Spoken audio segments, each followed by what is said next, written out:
Funding for This Is Nashville comes from you, our listeners, and Pinnacle Financial Partners, an equal housing lender committed to helping Nashvillians in changing neighborhoods stay in their homes with specialized home equity lending.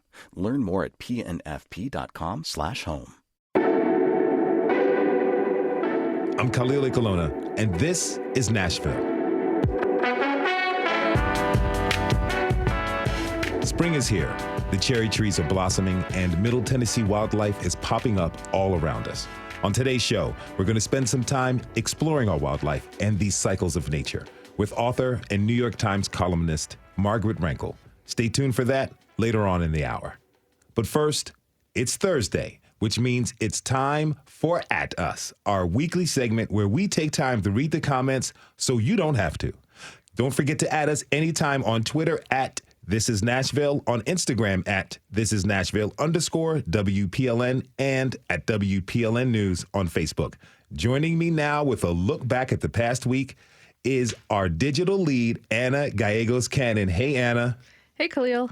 How you doing? I'm doing great, especially since I was out last week for vacation, so it's good to be back. It's so good to have you back, and it's so good to get back to and at us. Okay, So I want to go back to our most recent show on Nashville's queer scene and how it's changed in recent years. That one got a lot of folks talking. Yeah, so we did that show a couple weeks back, but you know what? It really did stick with people, and we got a whole lot of positive feedback about us talking about a community that you don't always, see in the media. So on Twitter, Judah reached out to us to say, it's great to see all aspects of Nash being covered, but as a queer person, it was especially heartening to hear this one, even though it made him miss the quote-unquote old days of queer Nashville. Well, those old days and memories are going to be preserved with the things that we do here on This Is Nashville. There were parts of that episode that did surprise some listeners, though. Our producer, Rose Gilbert, and I each paid a visit to Lipstick Lounge for that episode, which is one of 21 remaining lesbian bars in the country. That number surprised a lot of folks on social media, including me. So yeah, that figure of 1 in 21 bars is actually from the Lesbian Bar Project, which released a short documentary in 2021 about why these spaces are disappearing across the U.S. It used to be that the lesbian bar was really the only place you could go to meet anyone, whether it was romantic, whether it was social. I mean, you didn't have really any access to anything else, really. As mainstream society started to accept gay people more and more, you didn't need to just go to a lesbian bar. You take it for granted, not realizing that it's something you have to support, something you have to nurture, something you have to go to. That was New York City bar owner Lisa Menenhino in the Lesbian Bar documentary. Now, we got some feedback on another recent show last Monday. We had a chance to introduce a lot of our listeners to Newroz because Nashville has the largest Kurdish population in the U.S. We really focused on how Kurds celebrate the New Year and arrival of spring. That's right. One of our listeners actually reached out to share a little bit more about this holiday. Mitran Mostahir wrote to say that, quote, Newroz has been a major celebration by Iranians, too, and other countries that used to be part of the Persian Empire. He also added that the word Newroz means new day in Farsi. And I really, really love that our listeners are willing to contact us and be able to share a little bit about their culture, because I never, ever heard of Newroz before coming to Nashville. It's pretty cool. It is pretty cool. So yesterday we talked a lot about the closing of North Nashville's The Little Pantry That Could. And we asked listeners to share their experiences with local food banks. So listener Sandra Reeds actually contacted us on Twitter about how the Little Pantry came to her aid after a car accident.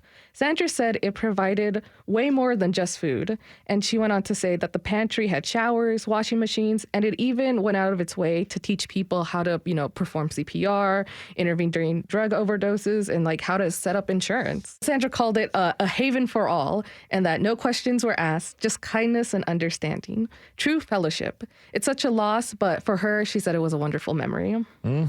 What else stuck out to our listeners this week? So 2 listeners reached out to express their disappointment about the guilty verdict in the RaDonda Vaught trial after Kaiser Health News reporter Brent Kelman kind of explained the verdict for us on Monday. And sent us an email saying that Vaught's criminal trial and conviction for her error are extremely disturbing. She was made a scapegoat. She admitted that she made a terrible mistake, is clearly devastated by the result, and she lost her nursing license. She will never be able to practice her profession again, and according to Anne, she thinks that's enough punishment. We also received an email asking why the Davidson County District Attorney's Office decided to prosecute Vaught. I was curious about that because medical accidents are unfortunately not uncommon, but criminal charges against doctors and nurses are actually pretty rare. So in 2019 was when Vaught was arrested, and the Davidson County DA's office told the Tennessean at the time that it decided to actually go after her because she overrode the safeguards on Vanderbilt's medicine dispensing cabinets. It's something that has been documented in early investigations into the patient's death, and Vaught even talked about it herself during a hearing in front of the state's Board of Nursing back in July 2021. I was pulling this medication. I didn't think to double check what I thought I had pulled from the machine. I used the override function. I don't recall ever seeing any warnings that showed up on the monitor. If there was a warning on the drawer, it didn't strike me. There are a lot of drawers with warnings. It's a critical care area. You know, that case had a really interesting and complex timeline tied to it, and really appreciate Kaiser Health News reporter Brett Kelman for coming down to break that down for us. Yeah, and if listeners want to hear the discussion with Brett, they can go to thisisnashville.org. That's right. Thanks to our digital lead, Anna Gallegos-Cannon, for this roundup. Anna, we'll see you next week. You're not going on vacation, are you? Nope, same time, same place. All right. Don't forget to @ us on Twitter, Instagram, and Facebook. Let's keep the comments coming. Also, fill out our little community survey. It lets us know what topics you want us to cover here at thisisnashville.org.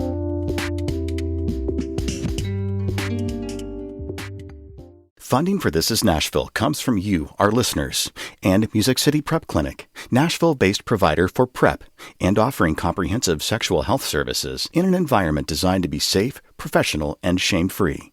Learn more at musiccityprep.org. I'm Khalil Ekulona, and this is Nashville. Today, we have a very special guest. Margaret Renkl is the author of Late Migrations, A Natural History of Love and Loss. Her latest book, Graceland at Last, Notes on Hope and Heartache from the American South, won the Penn Diamondstein Spielvogel Award for the art of the essay earlier this month. She's also the New York Times opinion columnist, and we're excited to have her with us. Margaret Renkl, welcome to This Is Nashville.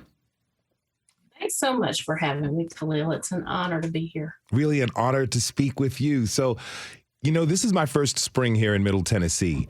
And so what are those who are new here? What are we about to witness out there? What is there for us to see? Well, last night you got a pretty good dose of what you're going to see in terms of weather. Mm-hmm. I think the understanding of Tornado Alley as being really a Midwestern phenomenon is shifting in the new climate. And, you know, we aren't officially in a tornado alley, but it's certainly starting to seem like that. So a lot of weather ups and downs, not just in terms of storms, but also in terms of the temperature.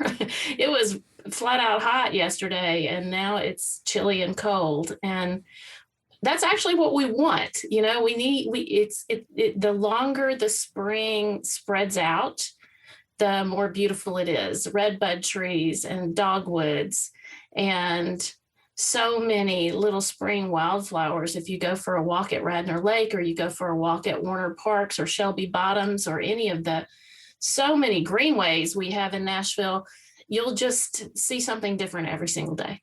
You know, I moved here from the Southwest, where it's not very green. And what I've noticed here is like the rapid rate of growth and the quick emergence of wildlife that loves the sun. This place here, Middle Tennessee and Nashville, is teeming with life.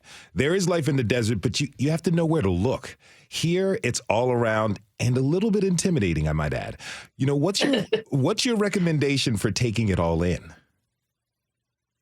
Just get out there in it. I think we have such a tendency in our current age to think that to experience nature, you have to get into a car and drive to it. And that's just not true. It's not true even if you live in the very heart of the concrete jungle. There's life everywhere. You just have to pay attention. And frankly, you have to put your phone down, or at least keep it on the camera setting and pull it out when you see something wonderful, because it's, especially in springtime, this is the time when it's kind of an exuberance that you don't see any other time of the year, even though every day is different in every time of the year. In spring, the birds are waking up after being so quiet all winter. It takes a lot of energy to sing if you're a songbird. And in the winter, you need that energy you need to conserve that energy you need to keep warm. And, but in the spring, they're all courting each other and building nests, and the other animals are peeking out of the burrows where they spent the winter, the ones that sleep all winter long. It's just a wonderful time to remember that in surprising ways, life goes on. You touched on something I wanted to talk about, the distractions of the modern existence that many of us in this world are in. We're looking at our screens for most of the day, whether it's in our hands, on our desks or stands. A lot of us even get our books through a Kindle screen. What are we missing when we get sucked into this online world? Well, I think we have to remember that the purveyors of the online world are monetarily invested in keeping us there. So I think it helps to think of that as a form of manipulation. They're trying to make us stay on Twitter. They're trying to make us stay on TikTok. And I think most people are, especially most Southerners, are cussed enough to think, I'm not going to let that happen. If they think about what's happening, it is a slower world. One of the things about the natural world is it doesn't perform on demand. So if your brain has been trained to operate at a certain speed, a really fast pace, to have a lot of bells and whistles, there's an early stage of paying attention, if you aren't in the habit of doing that, where the natural world might seem boring. But it's so comforting when you get the knack of it, to sit still or to take your earbuds out when you're walking and just listen. That it becomes very quickly self-reinforcing, I think. What you said has got me grabbing my phone, and I'm going to turn off all of my notifications so I can be there. There is an essay in your book, Late Migrations, called Secret. In it, you write about a really large colony of honeybees that have been living in a fallen tree in your neighborhood. Tell me, what did you take away from that experience? It actually hadn't fallen for most of the time it was there. It was a mostly dead tree that was still standing. And a storm, much like the storm we had last night, blew through in the night and knocked that tree down. And when it fell, it dislodged a really gigantic honeybee hive, a wild hive, not a hive that someone started with store-bought bees. And it just struck me that I had been walking by that tree, walking the dog, pushing my babies in strollers, later teaching them to ride their bikes. I mean, for a couple of decades. When the the tree fell, the homeowner contacted the Tennessee Beekeepers Association and got somebody to come out. Because, of course, bees are just incredibly valuable. And that person put down an fabricated hive, a store-bought hive, and moved the queen, found the queen and moved the queen to the new hive to try to persuade all the honeybees to join her. And he said that hive had been there for at least a couple of decades and maybe longer. Wow. And I had no idea. And I'm a fairly observant person, but those bees had been there living among us for a really long time. Well, did you know right away that this is something you were going to write about? I almost never know right away what I'm going to write about. I'm a slow thinker. I have to ponder things. I have to sleep on them and live with them. And usually something else will happen that will remind me of the thing. And then I'll think, oh, why didn't I think of that before now? Did you develop this patience and this train of thought through, like what you were saying earlier, like taking our time to slow down and to be with nature? Do you feel like your writing process is one with nature, where it develops over time, it naturally evolves and grows? I like the way you think of it better than the way I think of it, because I tend to think of it as sort of just being a little tiny bit slow on the uptake. But I do think my age helps. I turned 60 back in the fall, and so I didn't grow up with quite so many bells and whistles. I recently watched the new documentary on Ricky and Lucy. And I remember thinking how that drove my mother crazy, that we could watch I Love Lucy 3 times a day if we wanted to in the summer, because there really wasn't anything else, even much for children to watch, apart from PBS and first thing in the morning. So I didn't have quite as many distractions. And I think that maybe helped set my mind on a different speed. If you're just tuning in, this is Nashville, and I'm your host, Khalil Ekulona. We're talking with this hour with award-winning author and New York Times columnist Margaret Renkl. So we were just kind of talking about like pacing and how even in our city neighborhoods, there can be this natural world around us. Some of us take camping trips or hikes and immerse ourselves into nature. But like you said, in your book, Late Migrations, it really shows how we can find abundance in the nature right in our backyards or in the middle of the concrete jungle if we know where to look. So, and that's something I can relate to. I lived in Los Angeles for a long time and lived in Hollywood in the middle of probably one of the greatest concrete jungles on the planet. And I would look up from time to time and I would see a hawk or a falcon kind of hanging out, doing its thing on a telephone pole. That taught me to really pay attention. Tell me about your kids. When you were raising your kids, how did you teach them to observe nature and to see things? Honestly, I think they taught me more than I taught them. I mean, one of the things about having young children is that it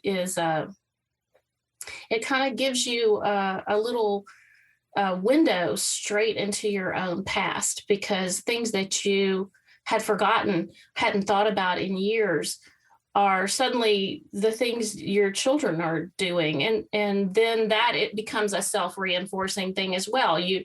My oldest had this, he was born with this gift he could, even as a toddler, still wearing diapers, he could squat on his little fat legs and watch an anthill for a surprising amount of time and poke around in mud puddles. And that would remind me of my brother and me playing in creeks and mud puddles. And then I would think about tadpoles we had collected and watched turned into toads. And then I'd help my kids collect tadpoles and we could watch them turn into toads in a bucket. Children are just naturally fascinated with the natural world. They don't know what they should and shouldn't be interested in. So everything is interesting to them. Things that we might overlook or just dismiss as unimportant. A small child doesn't know it's unimportant. You mentioned storms last night a little earlier, and personally, I feel like those storms are kind of a rude welcome for a newcomer like me. I know my cat definitely does. He let me know all last night. But really, I found Southerners seem to have a real affection for stormy weather, which reminds me of one of your essays from Late Migrations, In the Storm, Safe from the Storm. Margaret, will you read that for us? Oh, I'd be happy to. Wonderful. I really like this one. It's such a happy memory I have of my father. In the Storm, Safe from the Storm, Lower Alabama, 1965. At my grandparents' house in the country, we live on the front porch where the ceiling fan blows the bugs away and stirs the steaming air into something passing for a breeze. At home in town, we are very modern and have no porch at all. There's a concrete stoop, but only the barest overhang to cover it, hardly anything to keep away the rain or the blistering sun. When a storm comes, my father sets his chair right in the doorway, straddling the jamb. I love the storms. If I'm asleep, he lifts me up and carries me through the dark house to sit with him in the doorway and listen to the wind and the thunder. The rain comes and I feel it with the tips of my toes, but they are the only parts of me that get wet, for I have drawn my knees up to my chest under my nightgown, and my father has unbuttoned his corduroy jacket and pulled it around me and wrapped his arms around me too. I lean into him. I feel the heat from his body and the cool rain from the world, both at once. Oh, thank you. That time you shared with your father as storm watchers gives a glimpse into the bond you two had. What is it about those times in the storms that you cherish most? I guess it was just that something was happening. At the time I was, at the age I was in 1965, we were living in a really small town. And it was extravagant and grand and beautiful and a little bit scary. Not so scary to a small child wrapped in her father's arms, because it hadn't dawned on me that anything bad could ever happen to me in his presence. So I just think, it's hard not to respond to that magnificence. I mean, how could you not just marvel at how grand and big the world is, especially if you're very small? Mm-hmm. You've written a lot about your relationship with the wilderness. Do you feel like that relationship has changed over time? Well, certainly the world of nature has changed in my lifetime. When I was born in 1961, there were literally twice as many songbirds in North America as they are now. And of course, construction, you've only been here a little while, but you've already seen it, I'm sure. In Nashville, the cities keep encroaching further and further into the countryside, further and further into the natural world. So that's part of it. But I also think maybe there were years when I was working and I was helping to take care of my elderly parents and my husband's elderly parents and the children too, when I didn't have as much of an opportunity to just linger in it and wait and watch what happens. And I one of the great things about getting older is that time does come back to you eventually.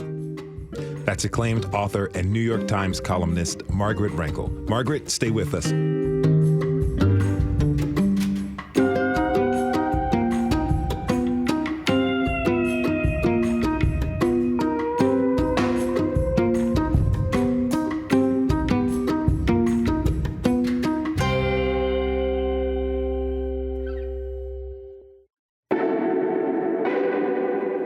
I'm Khalil Ekulona, and this is Nashville. I've been talking this hour with author and New York Times opinion columnist Margaret Renkl, who has recently announced as a PEN America Literacy Award winner for her most recent book, Graceland, At Last, Notes on Hope and Heartache from the American South.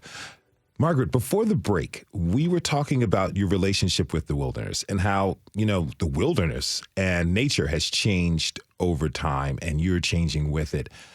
I want to ask you, how has climate change affected the way you think about the natural world? I guess I should probably admit that I don't know anything at all about the wilderness. I'm not a backpacker or an endurance hiker. I've never done any of those great trails. All I know about them is just reading other people's accounts. So I can't really speak to how the wilderness has changed, except as somebody who reads. But just in terms of my own little half-acre yard, we've lived in this house for 27 years, and the changes are visible. It's not, of course, entirely clear that those changes are linked to climate change, but I know enough from reading to know that the fact that there are fewer honeybees, the fact that there are fewer of every kind of insect, where it is in part related to climate change, it's in part related to pesticides, it's in part related to the destruction of ecosystem, it's in part related to the kind of plants that are in style right now. I mean, when people hire landscapers in Nashville, if they, have built a new house or there's a new office building going up, they put in generally plants that come to us from Asia. They put in crepe myrtles and they put in, flowering plums and flowering pears. And our native insects are not evolved to recognize those flowers as food sources. And when the insects leave or die, the birds also leave or die. And that's true right on down the food chain.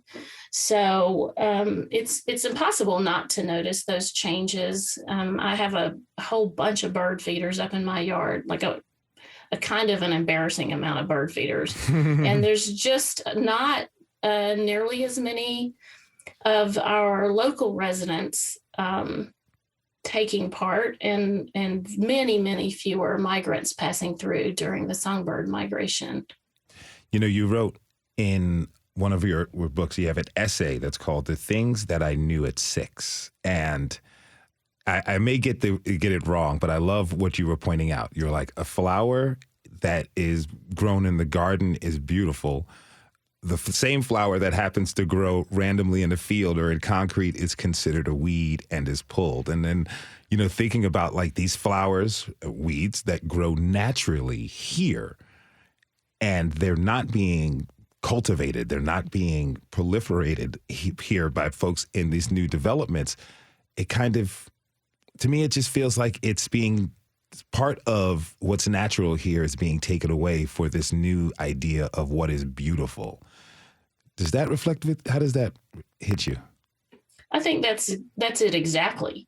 It's some questions of biodiversity loss are linked to completely understandable conflicts. Like, people have to eat, so we have to have agriculture. And when we say, for example, that all produce should be organic, that's a little bit unrealistic in terms of feeding people, especially people who can't afford to pay for organic produce. So I'm probably going to take a hit on Twitter for that comment, but there are conflicts that are difficult to resolve when there are conflicts between what the natural world needs and what human beings need. But the question of flowers, that's not complicated. We don't have to have crepe myrtles. People could choose to plant serviceberry trees instead. They've just, in general, never even heard of serviceberry trees. It's just what's in fashion right now. And what's in fashion, and has been for some time now, decades is a green, unvariegated lawn of grass, and it's flowers with a mulch around the base, separated from one another to set off the flower. And that's just not how nature works. If you want, it's amazing what you can do in your own little bitty yard or on your own city balcony if you plant flowers that the insects recognize, flowers that evolved to live in our climate. Even though the climate is changing, those flowers do better. You don't need the poisons, you don't need the herbicides, you don't need the mulch, you don't need any of the expensive lawn care equipment and tools that people use now to get this very unnatural sort of ecosystem that they think is prettier. I want to switch up a little bit and talk about some of the collective issues that we all face. I mean, a lot of us can feel helpless and hopeless in the face of these gigantic problems. Your work really seems to grapple with the tension between despair and hope. Talk to me about that. How do you balance those? I guess I spend almost all my solitary time trying to do that very thing. It is so easy to tip over into despair. It is so easy with a new headline that says climate change is advancing at a faster pace than we predicted, or that there are fewer songbirds that survived last year's drought or this winter's cold. It's so easy to fall into despair about even just the human state, that people in our families who aren't speaking to us because we voted for a different political candidate. And what I generally have found just in life is that when the macrocosm is hard to bear, focusing in on the microcosm usually helps. So I do still take an immense amount of pleasure and hope from the bluebirds building a nest in the nest box in my yard, or for the spring beauties poking up through the leaves left over from last fall. It's hard not to feel your heart lifting in the presence of new life and extravagant beauty. And I don't think that it's wrong to do that. I know that there's a certain cohort online that considers hope to be a fool's errand, but I don't see how we survive without it. I don't see how we can keep up the fight for a better community or a better planet if we don't look closely at the things that give us hope. If you're just tuning in, this is Nashville, and I'm your host, Khalil Ekulona. We're talking this hour with acclaimed author and columnist Margaret Renkl. Margaret, one of your most recent columns was aptly called What to Do with Spring's Wild Joy in a Burning World. And we've just been talking about this burning world a bit. I do want to talk about spring's wild joy, which is truly all around us. I'd love for you to read another essay from your book, Late Migrations. It's called Be a Weed. Okay. Be a weed. Sometimes when I haven't slept or the news of the world, already bad, suddenly becomes much worse. The weight of belonging here is a heaviness I can't shake. But then I think of the glister of a particular morning in springtime. I think of standing in the sunshine and watering the butterfly garden, which is mostly cultivated weeds, punctuated by the uncultivated kind that come back despite my pinching and tugging. I think of the caterpillars on the milkweed plants, unperturbed by the overspray, and the resident red-tailed hawk gliding overhead, chased by a mockingbird and 3 angry crows, and the bluebird standing on top of the nest box, protecting his mate who is inside laying an egg. I think of that morning, not even a morning, not even an hour, and I say to myself, be an egg, be a mockingbird, be a weed. Be a weed. Thank you so much for sharing that. Tell me, what led you to write that essay? That's actually a pretty accurate description of an actual morning. When a few years ago, this is later in the spring than now.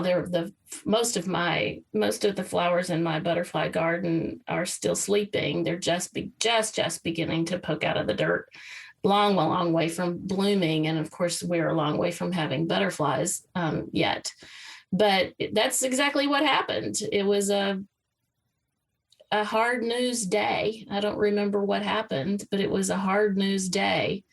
And yet the world was going on. Mm-hmm. The mantra of meditation, of being a weed, a reminder to not let yourself get paralyzed or stuck with despair, but to live. That's what you intended. Am I off with that? No, you ought to write a thesis. That's exactly it. Okay. You know, the thing about weeds that people find so annoying is that they are absolutely indefatigable. They are always looking for the crack in the pavement, or the little tiny bit where the homeowner forgot to spray, and they'll pop right up.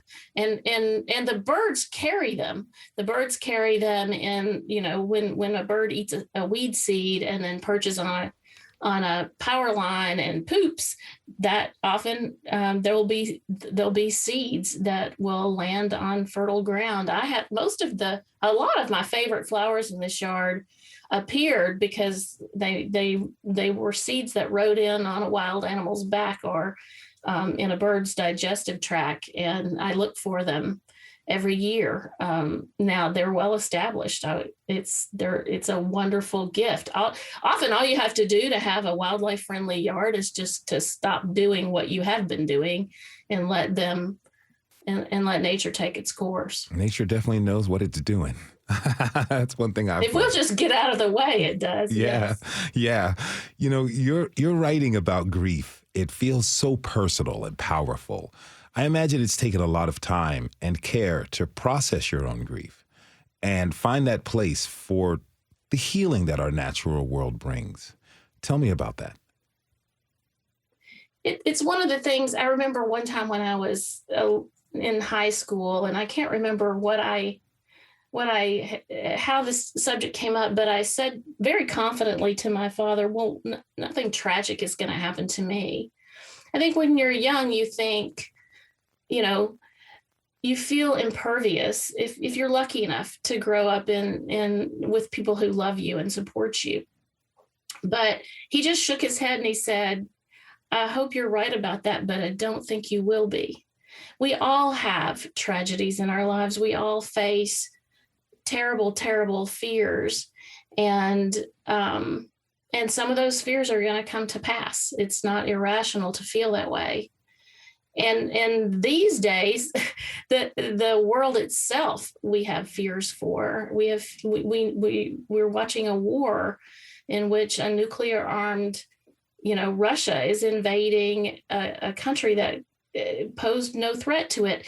And it's hard not to feel terrified about all of those things. But one of the things that happens when you come out on the backside of a tragedy, when you somehow emerge from a terrible thing, it's not that you've moved on, but you've learned something. You've learned that you can get through these things. I think that's maybe one of the reasons the pandemic has been especially hard for young people, is that they don't have enough years yet to understand that they can come out on the other side because they've done it before of something terrible. Margaret Renkl is an acclaimed author and New York Times columnist. Margaret, thank you for joining us. It's been a pleasure and an honor. It's been such a pleasure talking with you, Khalil. Thank you for having me. Oh, will you come back on the show? Absolutely. Wonderful. Wonderful. We'll make the date. We want to thank everyone who tuned in this hour. Tomorrow, the show is all about hockey. Look, even if you're not a fan, you're still going to want to tune in. We've got a lot in store for you, including a search for the story behind the Predators logo. Spoiler, it involves a saber-toothed skull. This is Nashville is a production of WPLN News and Nashville Public Radio. Listen back at thisisnashville.org or wherever you get your podcasts. Our producers are Steve Harouche, Rose Gilbert, Tasha A.F. Lemley. Our digital lead is Anna Gallegos-Cannon. Michaela Elias is our technical director. Our executive producer is Andrea Tudhope. The masterminds behind our theme music are Larange and Namir Blade. This is Nashville. I'm Khalil Ekulona. We'll see you tomorrow, everybody, and be good to each other.